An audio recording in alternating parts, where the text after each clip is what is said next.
이 만화 얘기하면 꺼드럭거린다고 얼마 전에 어디 유튜브에서 얘기를 하더라고요. 만화 좀 오랫동안 봤다, 고인물이다, 이런 사람들이 흔히 얘기할 때 너 이건 봤냐? 할 때 그 작품이 20세기 소년이라는 만화예요. 우라사와 나오키라는 작가의 작품입니다.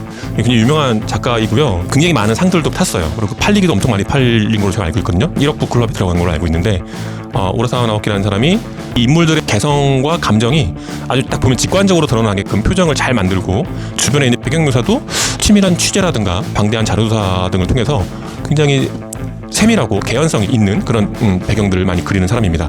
지난 20세기의 중요 사건들을 자신의 스토리텔링 안에 엮어서 다양한 정보와 역사적 음모론, 뒷이야기, 거기에 과학적 사실 같은 것도 섞어갖고 굉장히 흥미진진한 이야기들을 만들어내는 사람이에요. 무엇보다 그 이야기를 구성하는 그 능력, 요새 뭐 클리프행어라고 하는데 그 다음 장면을 궁금해하게끔 만드는 미국 미드의 구성 방식을 진작부터 아주 잘 구사하는 그런 작가입니다. 이 20세기 소년, 이거에 하나 덧붙는 이야기가 용두삼이라고 하는 비판이 많이 있어요.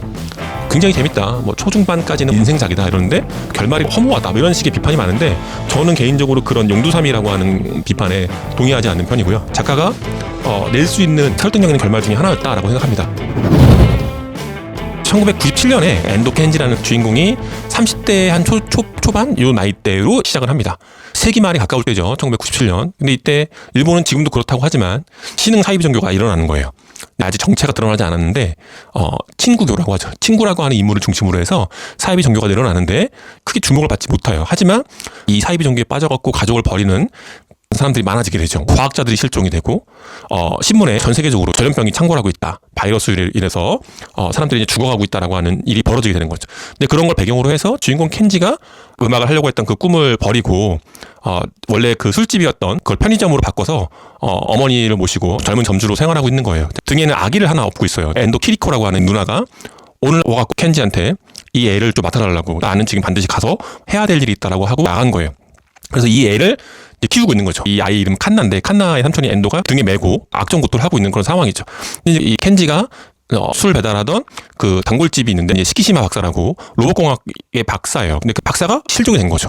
경찰들이 막 추적하게 되고, 그 집에 술을 배달했으니까 빈병을 이제 가도록 한 거예요. 외상값도 받아야 되는데, 갔다가 그 집의 벽인가 이런데 낯익은, 하지만 정확히 기억은 안 나는 그림이 그려져 있는 걸 보게 된 거죠.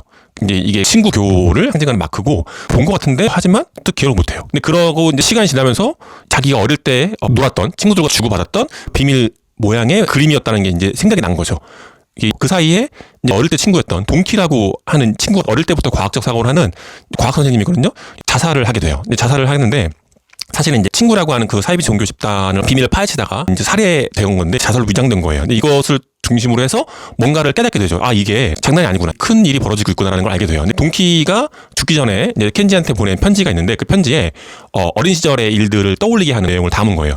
1960년대 말에 70년대 초에 이 켄지를 비롯해서 여러 명의 친구들이 동네에 이제 비밀 기지 같은 걸, 비밀 기지라고 하지만 굉장히 토라하고 볼품없는 그런 곳이에요. 20세기 소년들이 놀던 방식이죠. 나무라든가 잔디 같은 풀 같은 걸 얽어갖고 이제 운막 같은 걸 만들어갖고 자기들끼리 모여 있는 거예요. 거기에 자기들이 좋아하는 뭐 물건들, 로봇들, 집에서 보던 잡지들, 만화책들을 가져와서 놀고 뭐 잠도 자고 꾸며서 이야기도 하고 이런 기억이 있는 거예요. 근데 그때 거기서 이제 우리는 나중에 뭐 정의의 하도가 될 거다, 세기말이 다가오고 있었으니까 세기말에 뭐 로봇가 나타나서 지구를 멸망시키면 우리가 그거를 뭐 막을 거다, 이런 식으로 예언의 서라고 하는 장난 같은 예언집을 만드는 거죠. 어떻게 하면 세계를 멸망하겠냐, 이 로봇으로는 멸망하지 않는다, 세균으로 멸망하는 게 좋지, 그래? 세균으로 인구가 다 멸망하고 사람 죽는다, 뭐 그럼 나는 그걸 막을 거야, 이런 식의 이야기들을 막 주고받은 거예요. 이제 켄지, 뭐 오초, 그다음에 유키지, 요시츠네, 마루, 몽, 뭐 캐로용, 비밀기지 멤버였던 친구들이 모여갖고, 야, 이거 우리가 했던 얘기인데 이게 이런 식으로 진짜 일어난단 말이야? 그럼 얘 친구 누구냐? 우리가 어릴 때 이 비밀의 세계 멸망의 프로젝트를 세웠던 이 이야기를 알고 있는 놈 중에 하나가 친구일 텐데, 그럼 이 친구가 누구냐라는 걸 밝히자. 친구를 밝히고 세계 파괴 음모를 막아야겠다라고 뛰어들게 되는 거죠. 친구들이 소집하고 뭐 동창회도 하고 끊임없이 의심하게 되는 거죠. 그 당시에 이제 연락이 안 됐던 오초가 친구냐, 항상 뭐 얼굴에 가면을 쓰고 다녔던 사다키오가 친구냐, 이 사이비 교주와 정치권과 연결해갖고 이제 권력도 갖게 되는 거죠. 우민당이라고 해서 이런 거를 막아야 되는데 이게 누구냐 추적해 나가는 거죠. 근데 결국 피해 금음날이라고 하죠. 그 2000년 12월 31일 날 사고가 터지고 켄진의 멤버가 그걸 막으려고 했는데 막지 못하고 첫 번째 챕터가 끝나. 켄진의가 예언에서 썼던 20세기가 끝나는 해에 전 세계가 전염병을 통해서 멸망한다. 그 바이러스에 노출된 사람은 온몸에서 피를 토하면서 죽기 때문에 그 마지막 날 이제 죽는 걸 피해 금음날이라고 그 20세기 소년 세계관에서 그렇게 기록된 거죠. 이제 뭐 켄진은 나중에 밝혀지지만 도망가게 되고 5초는 감옥에 가게 되고 다들 저마다의 이제 은신처럼 숨어들게 되고 세계는 친구가 그 바이러스를 막은 걸로 속아갖고 이제 그들이 영웅이 되는 거죠. 이 이야기가 2000년에서 2014년으로 바로 뛰게 됩니다. 그래서 독자들은 이게 어떻게 된 거야? 그 이후로 어떻게 이 일이 벌어졌는지에 대해서 이제 궁금하지만 이 결말을 알 수가 없게 되는 거예요. 거기 이런 편집 기술들이 많이 나와요. 친구가 이제 닌자 가면을 쓴 걸로 나와요. 가면 속에 친구가 또 누구냐 이걸 밝히려고 하는데 그 가면을 벗기려고 하는 순간에 뭐 다른 장면 넘어간다든가 이런 식으로 해서 도대체 이 친구가 누구인지 이 일이 어떻게 벌어지는 건지에 대해서 궁금증을 계속 불러일으키는 거죠. 인류는 완전 멸망하지 않고 살아난 거예요. 어떻게 된 거냐? 친구 종교 쪽에서 그 바이러스를 이길 수 있는 백신을 제공하게 된 거죠. 독자들은 이제 알게 돼요. 아, 이게 세상을 멸망시키려고 하는 그런 의도가 아니라 그거를 막는 걸로 사람들의 어떤 신망을 얻는 거죠. 일본부터 해서 전 세계적으로 친구가 정치적인 권력을 갖게 되는 거예요. 자작극을 통해서 사람들을 죽이고 그 바이러스를 막는 백신까지 만들어서 큰 권력을 주게 되고 사람들로부터 영웅으로 떠받들어지는 거예요. 사실은 얘네가 이걸 일으킨 사람이야 라고 해봤자 모든 사람들 그걸 믿지 않는 거예요. 이제 친구 일당의 세계가 된 거죠. 이런 상황에서 2015년도에 엑스포 만박이 또 일어나게 돼요. 그 어쨌든 만국박람회를 기점으로 해서 교황이 일본을 방문하게 되고 교황을 암살하려고 한다라는 이야기가 또 퍼지게 되죠. 그런 상황에서 1대 친구가 살해되게 되고 정체가 밝혀지게 되죠. 모든 게 끝났다. 친구가 죽음으로써 친구당이 이제 무너지게 된다고 생각했지만 2대 또 다른 똑같은 친구가 안 죽고 살아난 거예요. 근데 이 친구가 어떻게 했냐? 교황을 암살하려고 하는 사람을 총을 쐈는데 교황을 구하고 총을 맞는 거예요. 그러니까 이것도 자작극이죠. 그래서 완전 이제 신의 위치까지 올라가는 그런 영웅이 된 거예요. 거대한 권력이 됐는데 이때부터 진짜 세계를 멸망시킨 거죠. 또 하나의 바이러스를 퍼뜨려갖고 세상은 망했다고 하면서 완전히 1960년대 70년대로 문명 수준 돌아가게 되고 서기 2015년이 아니라 친구력 1년이 시작돼서 챕터 3부가 시작되는 거예요. 얼마 안 남은 살아남은 인류가 살아가고 있는 암울한 디스토피아적인 세상이 벌어지게 되고 그 와중에서도 여전히 친구와 켄지 일당들이 이제 싸우게 되는 거죠. 어릴 때 했던 이야기가 실제로 벌어지고 친구라고 하는 인물이 사이비 교주가 되었다가 두 번의 자작극을 통해서 권력을 차지하게 되고 전 세계의 인간들을 멸망시키려고 하는 파괴적인 음모를 갖게 되었다. 근데 그거를 진짜 친구들이 결국에는 막아내는 큰 줄기를 갖고 있다. 그래서 독자들은 이 악마, 이 친구 누구냐? 라는 게 첫 번째 궁금증이죠. 또 하나는 왜 이렇게 된 것이냐? 왜 이렇게까지 켄지를 비롯한 친구들을 죽이려고 했고 세계 인구들을 멸망시키려고 했냐? 라는 거죠. 지금 10대, 20대 분들을 보면 20세기 소년들은 이렇게 살았구나. 영포티라고 비판하기도 하고 꿀빨 세대라고 하기도 하고 아날로그와 디지털을 최초로 경험한 세대라고도 하고 뭐 X세대라고도 하고 막 이러는데 그럼 애들이 왜 이런 모양이 되었냐? 지금 40대, 50대가 왜 이렇게 되었냐? 라고 했을 때 어떤 하나의 판단의 근거가 될 수 있는 60년대, 70년대, 80년대 있었던 정치, 사회, 문화 이런 서브컬처, 음모론 이런 것들이 왕창 버무려져 있어요. 그래서 중요 사건들 뭐 64년 도쿄올림픽, 70년 오사카 만국박람회 우리에게도 그게 있거든요. 우리에게는 86년 아시안게임이 있고 88년 올림픽이 있고 93년 엑스포가 있단 말이죠. 거의 딱 30년 차이 나거든요. 20년, 30년. 그 시절에 각인되어 있는 행사들 그것과 관련된 추억들이 있단 말이죠. 얼마나 만국박람회에 가고 싶었는지 21세기는 이런 세상이 될 거다. 인류의 진보와 조화 뭐 이런 가치를 추구했으니까 이런 거에 대한 기대, 희망 우리가 나중에 어른이 되면 어떤 세상에 살 것이냐 우리의 우정은 어떻게 되고 가족애와 인류애 이런 것들이 어떻게 될 것이냐 얘네들이 그 당시 어렸을 때 뭘 꿈꿨구나 어떤 세상을 꿈꿨고 어떤 걸 바랬구나라는 걸 알 수 있을 겁니다. 각자 가지고 있는 꿈들이 다 이제 이뤄낼 수 있는 예를 들어서 여기 나와 있는 켄지는 락스타가 되고 싶어 했고 그다음에 오초 같은 경우에도 승승장구해서 부와 명성을 가지고 싶어 했지만 이혼하게 되고 자식을 잃게 되고 우리는 굉장히 특별한 세대였고 자유도 있었고 과학적 진보적 사고 좀 더 나은 정치 체제 좀 더 나은 발전된 세상을 맞이할 거라고 생각했는데 그런 것들에 대해서 이제 그게 다 실패한 거죠. 여기 보면 이제 그 인물들이 끝까지 싸우는 것 중에 하나가 나는 켄지가 이 마크를 찾아오자고 할 때 도망갔다고 나중에 후회하고 돌아와서 나 끝까지 싸우게 됐다 이런 얘들이 많이 나와요. 그러니까 영포티들이 어릴 때 그 팀원들이 그대로 자라서 여전히 그 끈끈함을 가지고 그 사람이 어떻게 자랐는지 어떤 사람인지 모르는데도 불구하고 같이 또 힘을 합쳐서 뭔가를 막아내는 그런 것들을 되게 낭만적으로 생각하고 있다라는 걸 알 수 있죠. 친구가 어린 시절 그 테마파크를 해놓고 근데 버추어 게임 같은 것도 만들어갖고 머리에 쓰면 그 삼체에 나오는 것처럼 어린 시절 그 동네에 그대로 재현해 놓은 게임이 있어요. 자기 어린 시절에 했던 것들을 이 영포티들이 되게 좋아한단 말이죠. 그래서 레트로한 것들을 계속 추구하게 되는 거죠. 근데 저는 이제 그런 생각이 드는 거예요. 흘러간 시절의 모습들, 그런 아날로그의 모습들이 다시 돌아온다고 해도 그게 그때와 같을까? 저는 그는 아니라고 봐요. 아이일 때는 아이같이 말하고 아이처럼 말하다가 나이가 들어서는 어린아이의 것을 버렸다. 이렇게 얘기한단 말이죠. 30대 때, 40대 때, 그때 나는 허물을 벗듯이 벗고 올라가는 것이 저는 성장이라고 봐요. 이 만화에서는 이 사람들이 60년대 사람들이야. 이 사람들이 이렇게 자랐고 우리가 일본보다 한 20년 정도 늦으니까 우리가 이런 문화에서 자랐던, 나는 이 켄지 애들 놀아보는 거 보면서 내가 어릴 때 자랐던 모습을 그대로 보는 거예요. 유키지가 나중에 이거 친구 테마파크 안에 갔는데 너무 놀라는 거야. 유키지가 야 이거 우리 어릴 때 있던 곳 똑같이 재현해놨다고, 미친놈 아니냐고. 냄새까지 똑같다는 거야. 이거를 너무 끔찍한 표정으로 얘기를 하는 거예요. 복고라고 하는 거, 옛날 거를 그대로 재현한다고 하는 게 얼마나 끔찍한지를 느꼈구나. 그럴 수도 있겠다. 그거랑 연결되더라고요. 짱구 극장판에 어른 제국의 역습이라고, 미친 과학자 매드 사이언티스트하고 그 파트너가 일본이 굉장히 잘 나갔을 무려 올림픽도 하고 이제 만국박람회도 하고 선진국으로 갈 수 있을 거라는 희망이 들떠있던 그 60년대 70년대 그 모습이 너무 아름다웠던 걸로 기억하는 거야. 그것도 똑같잖아. 트럼프. 트럼프도 그렇지. 내일에 대한 걱정이 없던 거품 시절을 엄청 환상적으로 생각을 해요. 저녁에 산들산들 바람 불어오고 내일에 대한 걱정이 없는 저녁이라고. 그래서 짱구네 아빠나 있는 그 마을에 화학적인 걸 뿌려갖고 사람들이 어떤 테마파크로 다 오게끔 만드는 거야. 그래서 다 정신병에 걸려갖고 그 시절로 돌아가는 거예요. 근데 짱구 동생은 거기 안 넘어간 거야. 정신을 차리고 있는 거지. 근데 모든 어른들이 버스에 태워갖고 다 그 옛날 테마파크 같은 데 끌려가고 사람들이 거기에 빠져서 현실을 살질 않는 거예요. 일본도 그게 심각한 사회 문제니까 짱구 같은 만화에서 그런 거 다뤘겠지. 근데 이제 짱구가 고달픈 가장으로서 열심히 일하는 아빠의 그 신발 구두에 깔짱으로 아빠 얼굴 냄새를 맞춰갖고 현실의 감각을 돌아오게끔 해갖고 그거 그래서 결국엔 그걸 다 부시고 현실로 돌아오는 그 내용을 하고 있어요. 저는 이 20세기 소년이 단순히 복고를 다룬 만화가 아니고 복고로 빠지는 게 아니라 하나의 막을 내렸다. 오초랑 켄지는 시대는 끝났고 칸나라든가 초노 형사라든가 이 젊은 애들의 시대가 왔고 내가 저질렀던 그거를 수십 년에 걸쳐서 일단 막은 거고 이제는 다른 세상이 펼쳐질 거다. 이런 메시지를 주는 것 같아요. 선한 편과 나쁜 편의 대결, 이런 거에 대한 얘기가 아니라 인간이 성장해가는 과정에서 친구가 얼마나 중요한지, 그리고 거대한 정의를 이야기하는 것보다 주변 사람들에게 세심하게 좀 돌보는 이런 게 얼마나 중요한가. 뭔가 우리가 누군가를 심하게 쉽게 모욕하고 소외시킨단 말이지. 근데 이 사람들이 이게 실제로 안 좋게 돼서 크게 번지면 전 세계적으로 되게 큰일이 번질 수도 있다라는 걸 보여주는 것 같아요. 그리고 중요한 건 이때 이 시대 60년대 70년대 80년대는 다시 오지 않는다.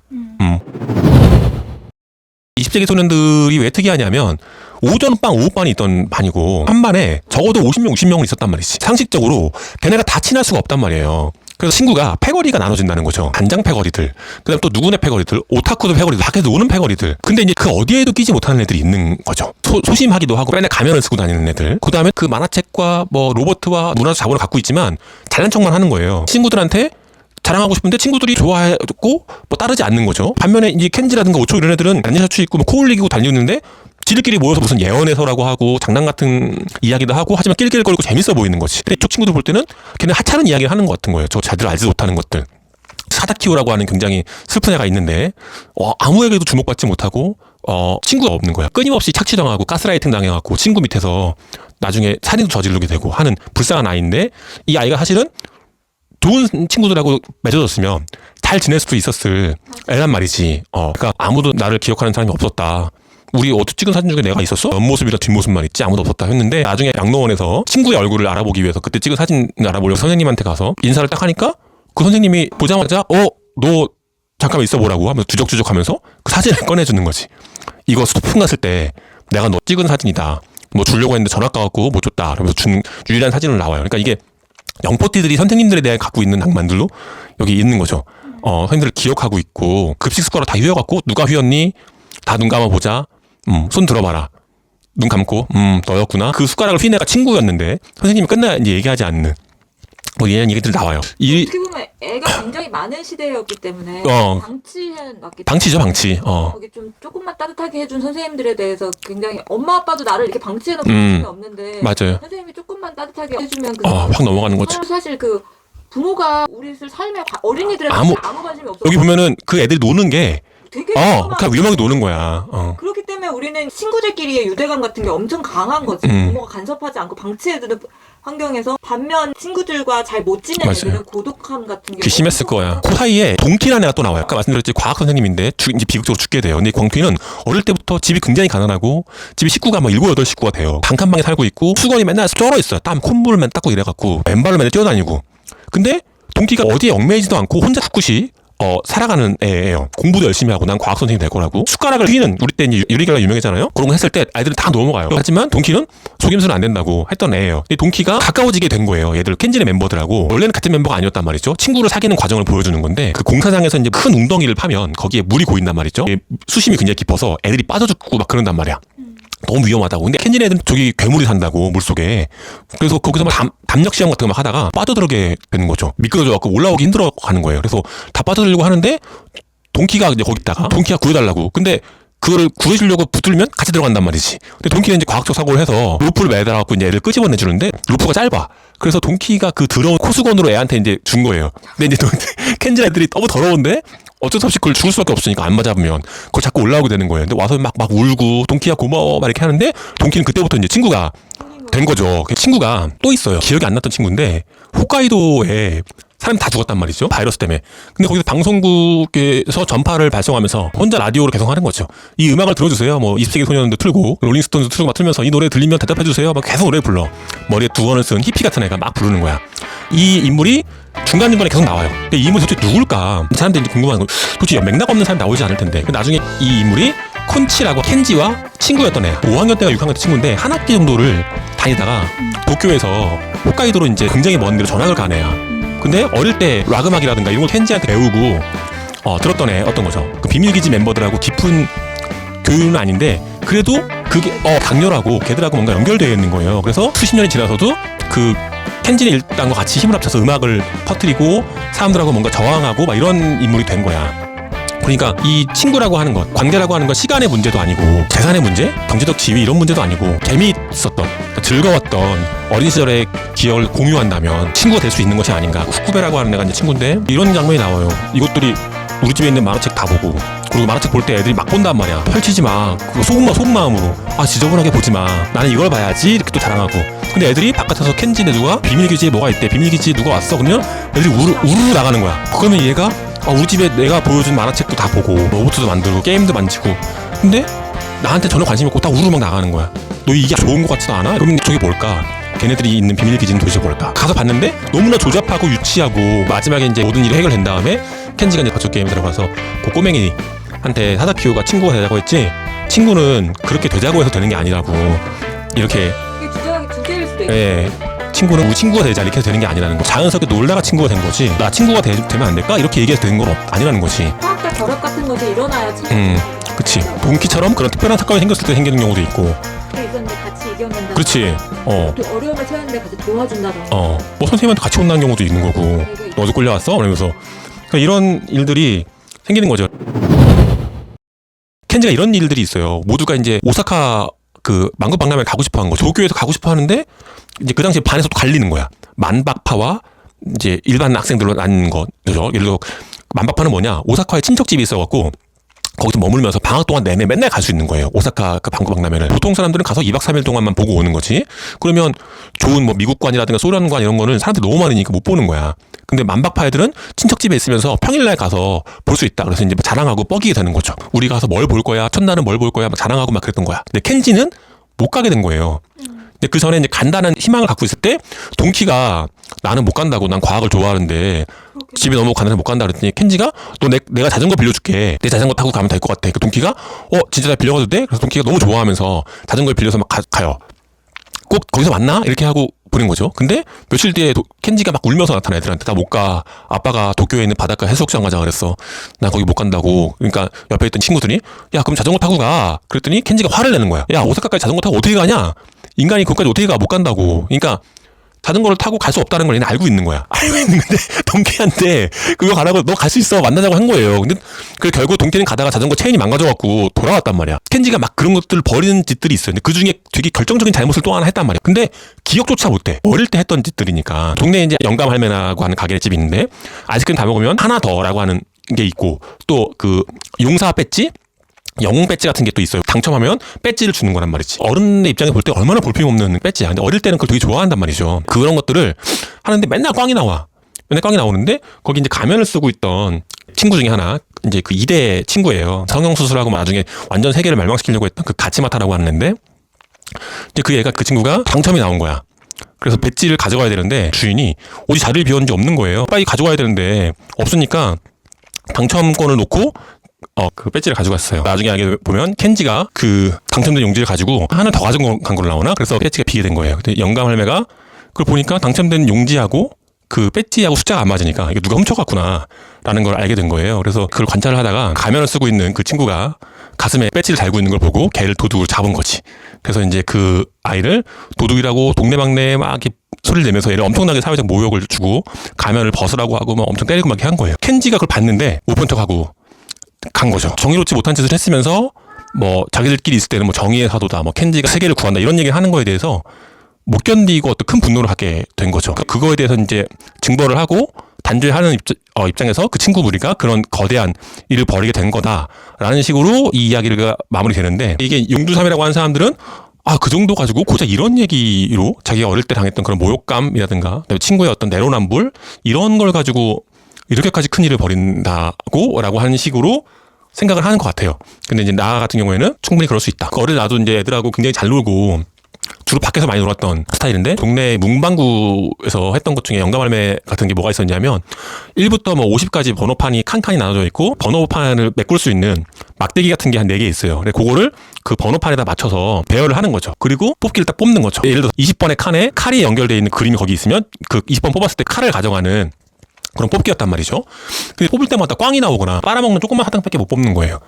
근데 대왕 칼이었나? 징기스칸 칼 같은 그 사탕이 있는 거죠. 어마어마하게 큰 사탕이에요. 근데 저거를 언제 뽑을 수 있을까? 먹고 싶은 거야. 갈 때마다 어떻게 뽑지? 아무도 뽑는 애들이 없는 거야. 유리 보관함 안에는 항상 거대 잉어, 거대 칼 이런 것들이 있는 거죠. 그래서 켄지 나이쯤 됐을 거예요. 어린 나이에 꾀를 낸 거지. 25번을 뽑았어. 뽑는 거를 다시 또 집어넣잖아요. 근데 집어넣는 거를 기억하는 거야. 그 자리를 어디다 집어넣는지를.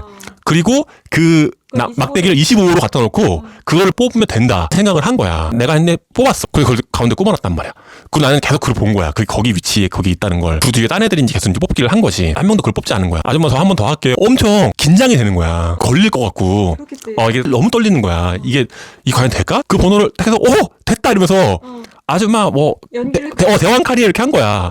근데 아줌마가 선뜻 동의하지 못하는 표정이긴 했거든. 아까 이 새끼 25번 뽑았던 것 같은데 이런 생각이 드는 것 같은데 그 칼을 줬어. 그래서 나는 그 칼을 받아갖고 집에 왔던 기억이 있는데 그걸 냉동실에 넣어놓고 먹지 않았던 것 같아. 그걸 볼 때마다 죄책감이 그렇지. 굉장히 안 좋았던 기억으로 남아있어요. 거기 도파민이 확 뿜어져 나왔다면 범죄자가 됐을 거야.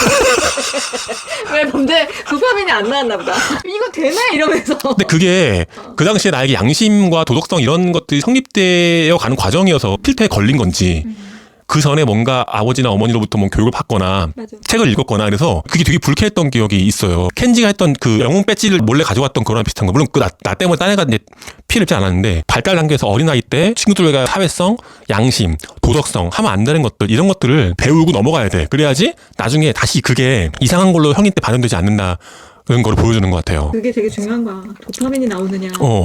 그리고 죄책감이 드느냐. 켄지가 자기 꼬맹이 버추어 게임에 가고 아씨 뭐 해야 돼? 똑바로 살아. 그렇게 하면 안 돼. 가서 대대로 사과해. 켄지한테 이런 얘기 하는 장면이 나와요. 나도 돌아가서 안 난다면 야 이런 속임수 쓰지 말고 대왕칼 같은 거 필요 없다고. 먹지도 않아 이 새끼야. 꽉 나도 괜찮아. 똑바로 살아라. 이런 얘기를. 근데 어린 시절에 부끄러운 자아는 안아줘야 된대. 그러니까 일본식인가 보다. 엄격하게 너 똑바로 사과하라고. 제대로 사과해. 민폐 끼친 거에 대해서. 더 숨어버리기 때문에 더 그런 버릇이 계속 나온다고 하잖아. 사람 한 명 한 명에 대해서 어떻게 대하느냐도 굉장히 중요한데 너무 거대 담론 같은 데만 빠져 있는 사람들 있잖아. 그렇죠, 맞아요. 거기로운 이슈, 그 쿠팡이 있으면 뭐 쿠팡을 때려잡고, 뭐 일본이 무례한 일본을 때려잡고 뭐 이런 거에만 신경을 쓰는. 그게 영포티들의 행동들이라고 생각하는 거야. 그렇게 하다 보면 자기가 정의롭다라는 생각이 빠지죠. 들어서 주변 사람들한테 무례하게 하고 모욕감을 주는 거야. 근데 그거에 사람들이 이제 치를 떠는 거죠. 가까이에 있는 하나하나를 섬세하게 대하는 게 되게 중요한 거야. 저토록 정의로운 얘기를 하는 사람이 주변 사람들한테 이렇게 대한다고? 거기에 이제 분노가 치밀어 오르는 거죠. 그런 것들을 잘 다룬 작품이라고 생각합니다. 켄지한테 또는 켄지 무리로부터 무심함을 당했던 코 멤버들이 커서 이런 일이 벌인 거잖아요. 근데 거기 보면 신령님이라고 불리는 독특한 인물이 하나 나와요. 노숙자인데 되게 큰 부자가 된 신령님 나오는데 그 사람이 이런 얘기를 해요. 그 사람이 이제 어떤 예언의 꿈을 꾸는 사람이기도 한데 아이들의 놀이는 끝이 없다. 어른이 되어야 아이들의 노래는 비로소 끝난다라는 거예요. 그러니까 이 친구가 벌이는 일들, 로봇을 만들고 세균을 퍼뜨리고 전 세계를 죽이려고 하고, 그걸 막고 자기가 이제 영웅이 되려고 하는 이런 놀이들, 아이들의 놀이에서 시작된 거란 말이지. 그런 이야기가 멈추지 못하는 거예요. 왜냐? 어른이 되지 않았기 때문에 성장하지 않은 거예요. 대부분의 친구들은 그 놀이판에서 떠났고 이제 어른이 됐으니까. 근데 그거를 아직까지 이어가고 있는 사람들이 폭력적으로 될 수도 있는 거죠. 집에 만화책이라든가 로봇이라든가 이걸 다 해놓고 친구들 불러다가 너 이거 봐. 난 이거 봐야지. 하지만 친구들은 그거에 대해서 같이 보면 보지만 그것 때문에 매달리고 그러지 않는단 말이지. 이 애들이 끊임없이 그 친구들에 대한 질투를 가졌는데 켄지라든가 오초 이런 애들은 입시 시험 공부하고 막 이러면서 다 잊은 거예요. 자기들 놀던 걸 잊은 거야. 근데 이 친구는 그거를 잊지 못한 거지. 후쿠베가 피해 금음 날에는 친구인 게 아닌 것처럼 나와요. 나중에 돼서야 이게 후쿠베였다는 걸 사람들이 알게 돼요. 왜냐하면 전반부죠. 초등학교 5학년, 6학년에 다 모아갖고 동창회를 했는데 이 중에 친구가 있을까? 했는데 이제 이 말을 건 거죠. 후쿠베라는 애가 켄지 잘 지냈니? 이러면서 그 당시 사람들은 다 몰랐던 거야. 얘에 대해서 너 그때 후쿠베가 누군지 알았어? 근데 자연스럽게 그 멤버에 끼워갖고 테러리스트 역할을 자처하면서 같이 활동을 한 거죠. 자기는 애가 셋인데 뭐 부인이 바람이 나서 떠났고 나는 너무 힘들다 지금. 그래서 켄지가 동창회 끝나고 술 먹고 취해갖고 후쿠베네 집에 갔는데 후쿠베는 취해서 쓰러져 있고 애들은 밥 달라고 막 우는 거야. 그러니까 켄지가 특제 켄지 라이스다라고 막 만들어주는 거야. 애들이 너무 맛있게 먹어. 그런 정도로 가까워졌던 애인데 나중에 몽이라고 하는 친구가 어떤 아줌마하고 청년들이 살고 있는 그 집을 찾아간 거지. 그래서 물어보는 거야. 피해 금음날에 그 당시 어디 갔었었나고 그 아주머니한테 친정에 갔었다고. 남편분은 누구냐고. 죽었나? 어때? 가족사를 보여주는데 후쿠베가 아니야. 그 아이들 청년들한테 물어봐. 그때 엄마 친정 갔을 때 너희도 있었을 때 웬 아저씨 오지 않았어? 왔었다고. 그때 맛있는 밥 해줬어? 너무나 맛있는 밥을 해줬다는 거예요. 그럼 그때 집을 왜 빌려준 거냐 했더니 친구 단체에서 뭐 돈을 줄 테니까 집을 빌려달라고 했다는 거야. 그러니까 후쿠베가 켄지를 끌어들이고 속이려고 그런 짓을 했던 거예요. 후쿠베는 뭔가 어떤 능력도 있고 숟가락을 구부리기도 하고 근데 사람들에게 관심받고 싶지만 관심받지 못하고 이기적이고 나르시시스트 같은 애죠. 그러니까 키리코, 그 켄지 누나가 약혼을 하려고 했던 사람이 있는데 굉장히 반듯한 바이러스, 또 세균학 이런 걸 공부하는 사람이었던 것 같아요. 그 남자가 키리코한테 결혼하자고 얘기를 해. 근데 후쿠베가 그거를 보고 키리코라고 끌어들이기 위해서 그 밑에 조직원을 이용해서 그 남자를 죽여요. 그러니까 지하철에서 떨어뜨렸고 그래서 후쿠베가 그걸 위로하고 이러면서 다가간 거죠. 또 켄지 누나 한테 다가간 거예요. 애들한테 되게 다상하고 다정한 누나였는데 공부도 엄청 잘했던 사람이야. 세균학 같은 걸 공부해서 의료 복지에 이제 기여하려고 했던 사람인데 이제 후쿠베가 어떤 막대한 자금이라든가 이런 걸 통해서 접근한 거죠. 그래서 이제 아이까지 낳게 된 거예요. 얘네들이 그럼 뭐 하려고 그랬냐? 다른 악마들은 지구를 바이러스로 멸망시키는 게 목적이잖아요. 근데 이 후쿠베가 관종이고 사람들에게 사랑받고 싶고 갖고 영웅으로 추앙받고 싶은 건 뭐냐면 죽여놓고 그걸 막으려고 한 거야. 그걸 통해서 영웅이 되려고 한 거야. 그러려면 그거를 막을 수 있는 바이러스를 개발할 사람이 필요했던 거야. 그래갖고 이제 키리코를 데리고 온 거죠. 후쿠베, 뭐 사다키요, 야마네 이런 그 멤버 중에 야마네 공부 잘해. 키리코하고도 어릴 때 저기 관련이 있던 애인데 어떤 구조를 취하게 되냐면 내가 바이러스를 만들면 그 바이러스를 치료할 수 있는 백신을 키리코가 만드는 거지. 내가 만들고 네가 만들어서 그걸 치유하고 그걸 하다가 그래서 백신을 만들 수가 없게 된 그런 바이러스가 만들어진 거야. 이 키리코는 인류를 구할 수 있는 바이러스를 만드는 작업이라고만 생각하다가 걔네들이 그런 어마어마한 계획을 갖고 있다는 걸 알고 그 연구소를 떠나고 혼자서 또 새롭게 나올 그 바이러스를 막을 수 있는 백신을 만들려고 돌아다니는 거야. 하나를 떠맡기고 사라졌던 그 무렵에 백신을 만들기 위해서 떠났던 걸로 나중에 밝혀지게 돼요. 그래서 이런 것들을 많이 생각해보게 돼요. 결정적 시기들을 어떻게 보내야 하는가. 나중에는 그게 회복이 안 되고 그게 치료가 안 돼. 어릴 때 애들이 재밌게 놀고 즐겁게 지내는 그런 게 있어야 하지 않을까 그런 생각이 듭니다. 지금 영포티들이 왜 이렇게 키덜트들이 많은가. 유독 X세대들이 왜 젊어지려고 어려지려고 하는가. 어떻게 보면 그 시절을 놀이를 끝내지 못한 거야. 그 놀이를 끝내지 못하고 있는 거예요. 성장하고 어른이 되지 못한 거죠. 그게 아주 중요하다고 생각하는데 커서 결핍보다 어린 시절의 결핍. 결핍된 거를 끊임없이 탐닉하려고 하는 성향이 있어. 돈도 태어났는데 집이 가난해. 주변에 친구들도 다 가난해. 근데 그 가난한 친구들이랑 사이좋게 잘 지내면서 별로 가난하다는 걸 못 느끼고 자라는 애들은 커서도 그렇게 돈 많이 벌려고 하지 않거든. 근데 부자였다가 갑자기 망한 그런 경험을 어렸을 적에 한 애들은 커서 돈에 엄청나게 집착해. 어마어마하게 돈을 벌어도 계속 그 돈을 벌려고 하는 게 어렸을 적에 엄마 아빠의 사랑을 못 받은 애들. 그거 커서 인기 스타가 되고 친구들이 있고 주변에 사람이 있는데도 계속 나만을 부모처럼 사랑해 그 사람을 찾아서 맞아요. 있고. 그러니까 그 어렸을 적의 결핍이 맞아요. 커서의 결핍보다 엄청나게 강렬하다고. 그래서 그런 의미에서 저는 이 결말이 가능하다라고 생각하는 거예요. 여기 보면 이제 그 친구가 막 이렇게 숟가락 휘고 막 이런 걸로 사람들의 주목을, 그러니까 어떻게 보면 관종일 수 있어요. 근데 하지만 관종도 있는 거 아니야, 친구들 사이에서. 근데 관종인데 그 관종에 대해서 놀랄만치 사람들이 무심한 거예요. 큰 일 중에 하나가 얘가 나 엑스포 가야지, 나는 만박하니까 자랑을 한단 말이야. 근데 나중에 알고 보면 얘가 거기 못 가는 거예요. 거기 친척이 없는 거야. 얘들한테 이제 자랑을 하고 주목을 받은 거야. 사다키오라고 하는 애 꼬붕을 데리고 다니면서 밑에 가면 쓰고 다닌단 말이죠. 근데 우연히 얘가 알게 된 거야. 너는 왜 안 가게 됐냐? 내가 여기 도쿄에 있다는 사실을 알면 안 된다고, 아무도. 그 네가 나가서 켄지네 어떻게 지내고 있는지 알아보라고. 그 방학 내내 집에만 있는 거야. 그리고 사다키오 가면을 자기가 몰래 쓰고 나가갖고 애들은 제가 사다키오인 줄 알지 후크벤인지 모르고 돌아다니면서 애들 보고, 그러다가 동키가 보게 된 거예요. 거짓말을 들키게 된 거지. 그 애가 커서 그런 이제 어마어마한 일들을 벌이게 된 거지.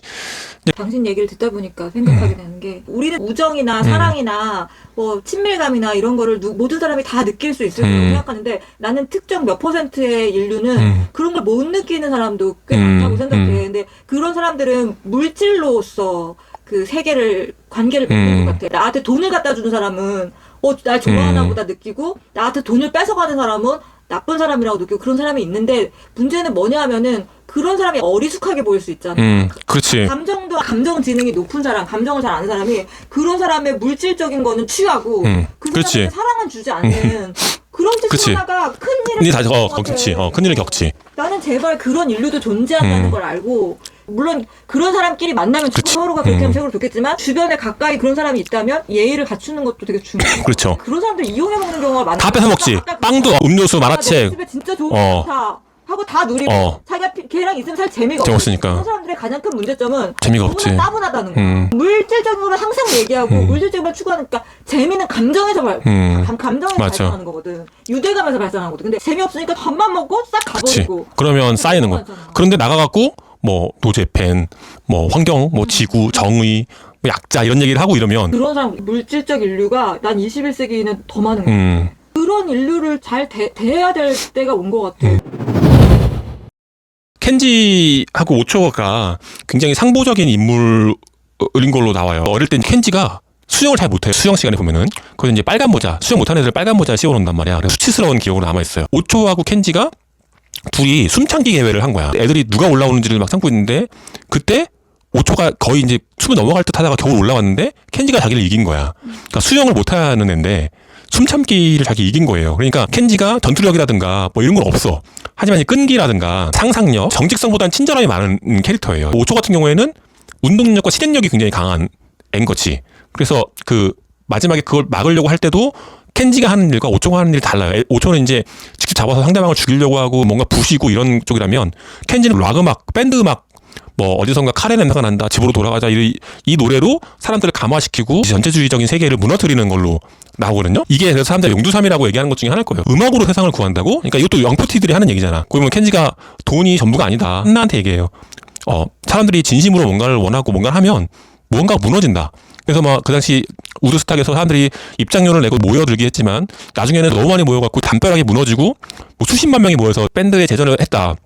이게 이제 영포티들이 갖고 있는 락 음악에 대한 낭만이지. 이런 우라사가 나오기는 이걸 안에 집어넣은 거예요. 그래서 사람들이 총을 들고 있다가도 막 못 쏘고 라디오로 이 음악을 퍼뜨리고 음악을 따라 부르고 해서 뭔가 무너지는, 이게 좀 오그라들기도 하고, 문화예술에 대한 올려치기가 굉장히 많아요. 이것도 사실 영포티들이 가지고 있는 자부심이죠. 우리 X세대들은 무엇보다 문화의 힘을 믿는다. 영화, 음악, 문화 이런 것들이 세상을 바꾼다라고 생각하는 거예요. 미션이라고 하는 장면에 나왔던 가브리엘 오보 같은 경우도 원시인들이 선교사가 올라가면 활로 무슨 뭐 말하기도 전 다 쏴 죽이고 폭포로 다 떨어진단 말이야. 올라가는 선교사들마다 다 죽어. 근데 주인공이 올라가갖고 그 사람들이 또 화살을 겨누고 나와. 온몸에 젖어갖고 폭포를 겨우 뚫고 올라왔으니까, 그 상황에서 가브리엘 오보, 엔니오 모리코네 음악 그걸 부르는 거예요. 그 사실을 맞고 죽어야 한단 말이지. 근데 그 음악에 일순간 그 애들이, 왜냐면 말은 안 통하지만 음악은 통한다는 거야. 그다음에 천안문 사태에 보면 항상 떠오르는 게, 탱크 앞에 서 있는 그 민간인 청년 한 사람, 그 무기를 막을 수 있다, 러브 앤 피스, 그런 것들을 몽땅 다 버무려놨다. 여러분들이 어떻게 재밌게 좀 보시면 좋겠습니다. 구독이나 좋아요 둘 중에 한 개만 부탁드리고요. 제 아내가 좀 옛날 건 그만하라고 그러는데 제가 또 기록을 아카이브를 남겨놓고 싶어서. 맞아요. 재밌는 이제 21세기에 살아야 되니까 저도 제 코에다가 운동화 깔창을 붙이고 싶네요.